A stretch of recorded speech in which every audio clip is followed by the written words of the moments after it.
Vicious vending is skill-based, but burn style isn't? Stamp by Me's an action game, but pushy penguins isn't?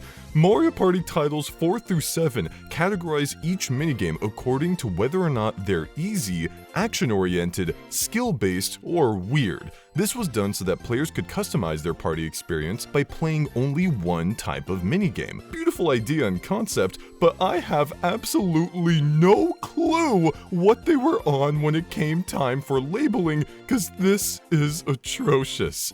Mario Party 4 is unique in that it only has one category, easy, so either a minigame is easy or it's not. Should be simple as pie, but that's not going to stop them from screwing up this early, cause why in the world is Booksquirm considered easy? Are you freaking kidding me?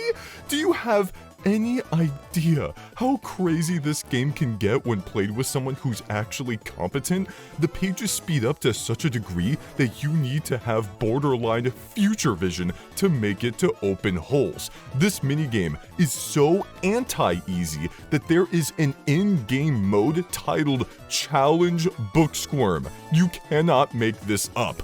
Dungeon Duos is not easy. Maybe the opener is, but I have seen so many people fall into these pits attempting to jump onto the moving platform. You've got to be communicating with your partner here and know if they're just gonna send it and keep the platform moving, or if they're gonna stop for you, cause that can make a big difference. The luck-based pipes at the end require you to keep track of where you and your partner are going so that you can ensure you're covering all of your bases and not retread the same ground.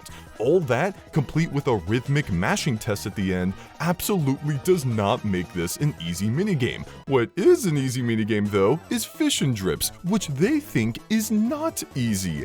How? If you're the solo player, you are simply pressing the buttons above your head. And if you're on the team of 3, you are simply waiting to press the singular button that appears on top of your head every now and then. How can this possibly be considered more difficult than Dungeon Duos or Booksquirm? Reverse-a-bomb is easy?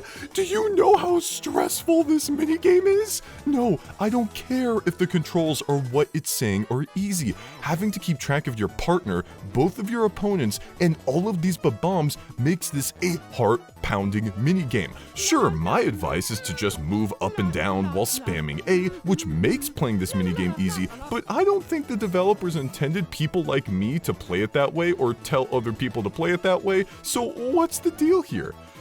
Moving on to Mario Party 5, we now have our 4 categories, and our first offender is Chimp Chase.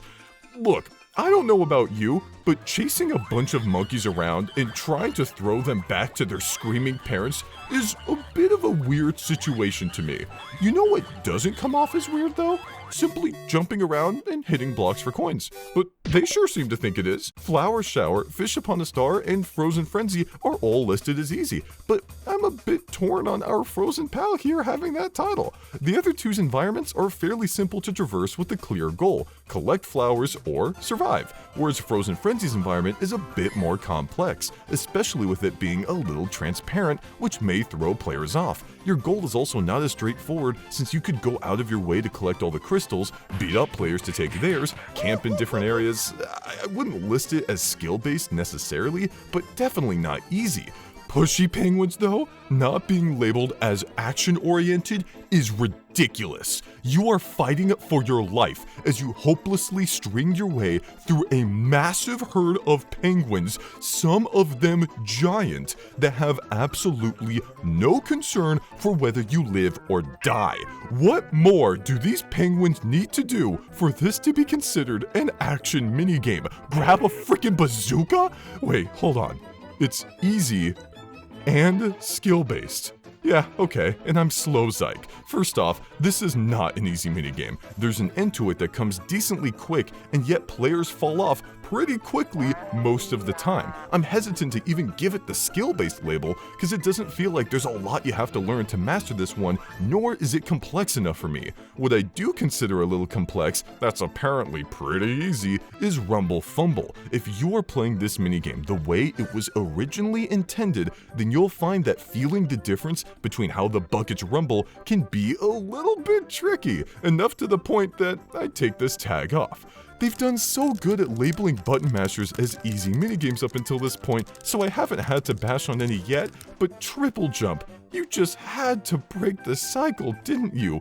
What part about button mashing a singular button and then switching to button mash a different button is hard for you? It's not like you've got to quickly switch between a bunch of random buttons over a long period of time. It's just mashing A, then mashing B, then mashing A again every time this minigame comes up. Oh hey, Vicious Vending! I don't think I got the memo, but apparently turning a lever clockwise a little bit is enough to get a minigame the action label, but not fighting for your life against a bunch of killer penguins. Okay, I can accept that. I can learn to accept that. I can grow and change as a person. But in what world? In what world is Vicious Venting a skill-based minigame? I have tested this game till I developed gray hairs. There is no strategy or skill or action to be employed here to change the outcome. It is all luck. I have identified it. In the minigame explanation, by its own admission, it says whatever comes out is a complete surprise. I applaud Vicious Vending for somehow managing to break through my incredibly low expectations and go even lower than that. Bravo. And going off of the skill-based train, Mario Mechs is somehow not skill-based. How? What part of this doesn't require teamwork, precise inputs, environmental awareness, and so on? Even from the solo player's perspective, you've got to keep track of 3 other players deciding who to target, who to ignore, and when to use each of your abilities. It feels like the quintessential skill-based minigame. What could possibly be more deserving of the skill-based label than it?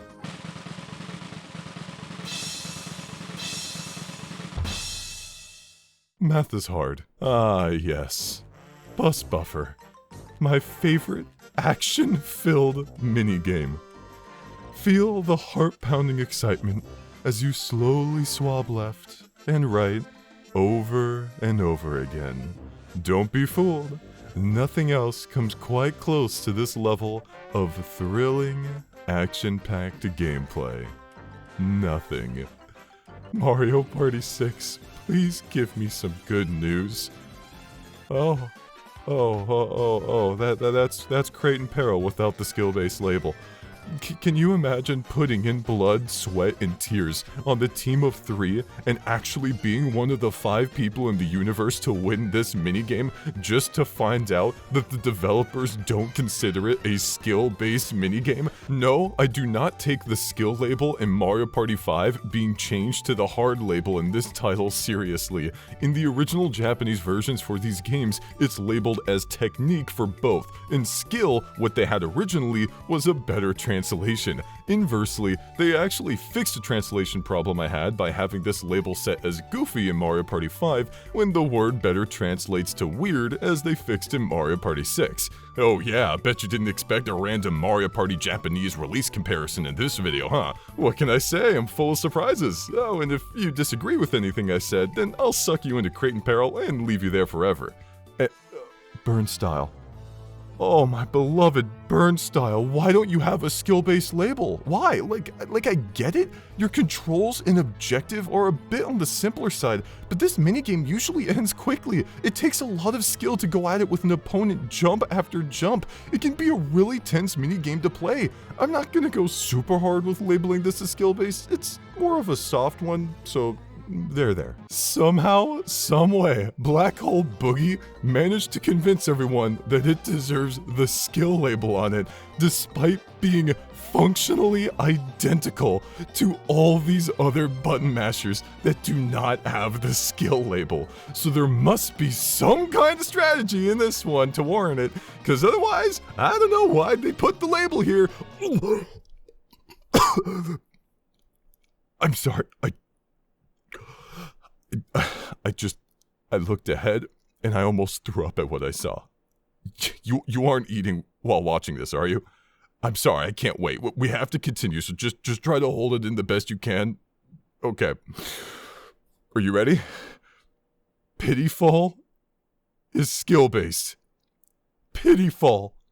This is one of the most blatantly luck-based minigames in the franchise, and I'm supposed to believe it's skill-based?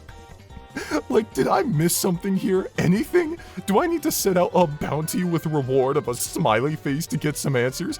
Because plot twist, this isn't even the minigame I almost barfed at. That was this piece of crap that is Trick or Treat. I had spent hours playing this minigame, trying to find some way to figure out which tree is the tallest when it shuffles, but no matter what approach I took, no matter what angle I looked from, I came up with nothing. So to see the skill label on this infuriates me to no end. What do they know? Vicious vending is one thing, but I have personal beef with Trick or Treat. If there is something, anything skill-based about this minigame, then I have to have answers. Mario Party 7. Oh, Mario Party 7, my beloved. Please just be normal. No. No way. It actually labels them correctly. Not a single one is out of place. Sure, maybe you could debate a few of these, but I think we're okay. Yeah, this is good. It took a while for them to get the hang of categorizing the minigames properly, but I'm proud of them. Maybe there is hope after all. No, you can't do this to me. You can't do this to me. After everything we've been through, Mario Party. You know what? Cointagious, I've grown throughout this journey, so I'm willing to look past the fact that you're labeled as an action minigame, when all I have to do is jump.